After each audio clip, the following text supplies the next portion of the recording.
자, 우리 의사소통 능력은요, 네, 총 4강으로 구성할 예정이에요. 여기. 네, 의사소통 능력 이제 4강을 제가 강의를 할 건데, 근데 이제 4강 중에서 또 의사소통 능력이 약간 또 세부적인 게 좀 있어요. 근데, 예, 요걸 좀 섞어하기는 좀 그래서 일단 첫 번째 1강 부분은 주로 이제 어휘 쪽, 예. 뭘 이제 어휘라고 그래서 어휘 쪽이 이제 그 또 많이 나오는 그런 그 회사가 있고, 네, 어떤 공사공단이 있고, 그다음에 또 어휘가 또 적게 나오는 부분이 있고, 뭐 좀 약간 다르긴 한데, 그래서 1강은 어휘로 이제 구성을 했습니다. 그 다음에 네, 2강부터 해서 약 4강까지, 네, 요 4강까지는 주로 이제 독해, 예, 위주로 이제 구성을 할 예정입니다. 그래서 오늘 첫 번째, 네, 1강이니까, 네, 어휘 쪽을 좀 중점적으로 보시고, 그 다음에, 네, 2강부터 4강은 네, 독해 부분을 하도록 하겠습니다. 자, 물론 이제 어휘 쪽을 공부하는 부분과, 그 다음에 독해 쪽을 공부하는 부분이 약간 그 방법도 다르고, 네, 하는 것도 다르죠, 우리가. 그래서 일단은, 물론 여기 나와 있는 문제 자체에 이제 풀이해서 이렇게 여러분들한테 알려드리는 것도 중요하긴 하지만, 그러나 일단 기본적으로 알아야 될 것들이 있어요. 네, 기본적으로. 네, 기본적으로 뭘 알아야 되느냐. 어휘 쪽에서는 뭘 알아야 될까? 어떤 것을 알아야 될까? 그 다음에 독해 쪽에서는 어떤 것을 알아야 될까? 그리고, 그 다음에 요 기본적인 걸 이용해서 이제 활용하는, 예. 자, 응용, 활용도 중요한 부분이, 일단 우리가 이렇게 문제를 풀지만, 요 문제가 또 그대로 나오는 건 아니겠죠? 네, 요걸 좀 더 이렇게 바꿔서 나오거나, 네, 좀 더 심화시키거나, 뭐 등등등 여러 가지 방법이 있을 텐데, 그래서 우리가 응용이라는 것은 결국 실전 연습을 의미한다고 봅니다. 실전 연습. 그러니까 실전에 들어갔을 때, 이러한 유형의 문제가 나왔을 때 어떻게 풀어야 되고, 그 다음에 이러한 유형의 문제가 나왔을 때는 어떻게 풀어야 될까? 그래서 어떤, 네, 유형별로 우리가 조금 따져야 될 부분들이 있어요. 네. 우리가 지금 하는 NCS의 의사소통 능력이기 때문에, 네, 이 부분은 네, 이러한 그 특징들, 나름대로 이런 크게 보면 어휘나 독해 그 푸는 방법, 기본 이론과 그 다음에 특징들이 있고, 그 다음에 세부적으로 들어가서 어휘 쪽에서 또 이런 것들, 어휘 쪽에서 이런 것들, 그 다음에 독해 쪽에서 이런 것들, 네, 이런 것들 이제 나눠주는데, 네, 그 부분에서 우리가 이렇게, 네, 유형별로 좀 체크할 것들이 있다. 네, 그런 것들을 우리가 확인해보자 하는 그런 얘기입니다. 네. 자, 그래서 일단은 첫 번째 우리가 이제 들어갈 건데요. 일단은 이 어휘 부분에서 우리가 이제 이 문제를 지금 제가 약 20문제 정도를 해놨어요. 그래서, 예, 여기 부분은 어떻게 돼 있냐 하면, 일단은 첫 번째 우리가 많이 나오는 게 의미관계 부분입니다.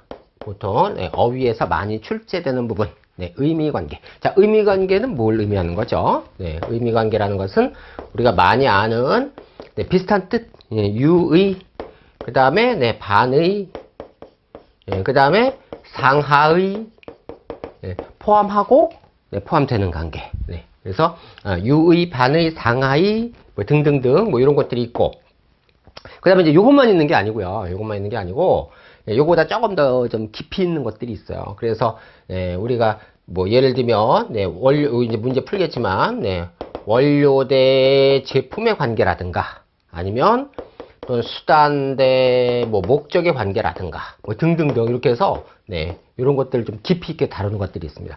자, 요런 부분들은 우리가 이제 조금 쉽게 할 수 있겠다라고 생각을 하는데, 요 유의, 반의, 상하 이런 부분들이요. 이런 부분들은 우리가 이제 나오는 내용 자체가 쉬울 수도 있는데 아닐 수도 있어요. 네, 그 얘기는 뭐냐면 우리가 지금 하고 있는 어휘라는 부분이 순수 우리말 고유어도 있겠죠. 그렇지만 뭐가 또 있어요. 네, 한자어 같은 것이 있을 수 있겠죠. 한자어, 즉 한자 성어라든가 이런 것들, 예, 뭐 이런 것들 등등등 물론, 예, 좀 깊이 있게 있지만, 예, 외래어도 좀 약간 들어갈 수가 있고, 예. 근데 요 부분들이요, 요 고유어나 한자어나 한자 성어나 이런 부분들이 사실 우리가 쉽게 알 수 있는 것들, 네, 쉽게 우리가 풀 수 있는 것들, 그런 것들이 네, 시험 문제에 주로 나오면 좋은데 아닐 수도 있다는 거죠. 여러분 우리 아시겠지만 우리가 한국 사람이라고 해서 우리말에 있는 어휘, 고유어나 한자나 이런 것들, 한자 성어를 다 아는 게 아니잖아요. 네, 많이 모르죠, 사실. 네, 많이 모릅니다. 그래서 결국 우리가 지금 공부하고 있는 것은, 제가 강의하는 것은 어떤 시험을 위한 것이죠. 네, 시험을 위한 것이니까 너무 쉽게 딱 봐도 아 이거는 뭐 중고등학생도 맞히겠구나. 네, 너무 쉽구나. 그 정도의 문제가 네, 안 나올 가능성이 높죠. 네, 그 정도 문제는 누구나 맞추니까. 물론 이제 쉬운 문제가 나올 수도 있겠지만 네, 너무 쉬운 것. 네, 이거는 상식적으로 봐도 이건 절대로 뭐 틀릴 수가 없는 것이라든가 네, 이런 것들 같은 경우는 네, 조금 나오기가 힘듭니다. 그런 거는. 물론 이제 여기 문제 자체가 좀 쉬운 것도 있고 좀 어려운 것도 있어요. 네, 있는데 하여튼 간에 그래서 조금 더 결국은 뭐냐, 이 어휘 부분은 깊이 있게 다루어줘라. 네, 깊이 있게. 그 다음에 너무 쉽게 생각하지 마라. 아, 어휘라고 해서 우리가 한국 사람이라고 해서 너무 쉽게 생각하지 말고, 그 다음에 어휘 부분은 네, 암기가 좀 많이 필요하거든요. 외워주는 부분. 네, 그런데 암기 우리 또 이거 딱 싫어하는 거죠. 이거. 자, 그러면 암기를 하긴 해야 될 텐데 외우기 싫고. 자, 그러면 어떻게 해야 되겠냐? 방법은 네, 반복해서 보는 겁니다. 반복. 이거는. 네. 자, 반복해서 봅니다. 그런데 우리가 예를 들면 이런 문제라든가 또는 여러분들 개인적으로 공부하는 어떤 네, 책이라든가 이런 부분에서 이런 어휘 쪽이나 물론 다른 부분도 있겠지만 네, 이런 것들이 나올 때인데 이런 것들을 봤을 때 결국 그냥 네, 책에 있는 걸 그대로 두면 암기가 안 되죠. 그리고 책이라는 것은 우리 아시지만 한 번 보면 또 보기가 조금 쉽지가 않아요. 그게 여러 번 보기가 좀 쉽지가 않다는 거죠. 그러면 어떤 어휘 부분이 나왔을 때 이 부분을 좀 암기를 해야 된다. 이거 외워야 될 수밖에 없다. 네, 그런 상황일 때 반복을 하면 되는데 네, 반복해서 본다는 거예요. 네, 반복해서 네, 머릿속으로 생각하면서. 근데 반복해서 보려면 정리가 돼 있어야 되겠죠. 자, 쉽게 얘기해서 뭐냐? 영어 단어집이 있는 것처럼. 네, 영어 단어집이 있는 것처럼 과연 이제 그럼 의사소통 능력에 네, 국어와 관련된 것들인데 이게 자 그러면 요거에서 반복된 어휘집이 있냐 이거죠. 예, 근데 네, 사실 특별히 없어요. 요게. 예. 물론 이제 좀 정리된 자료나 이런 게 있을 수는 있는데 네, 특별히 영어만큼 그렇게는 없어요. 네, 없으니까 그러면 우리가 이제 많은 단어들을 알지만 그래도 네, 어려운 단어들 그런 단어들은 요거를 따로 정리할 필요가 있다. 그 얘기입니다. 결국 이거는 네, 따로 정리.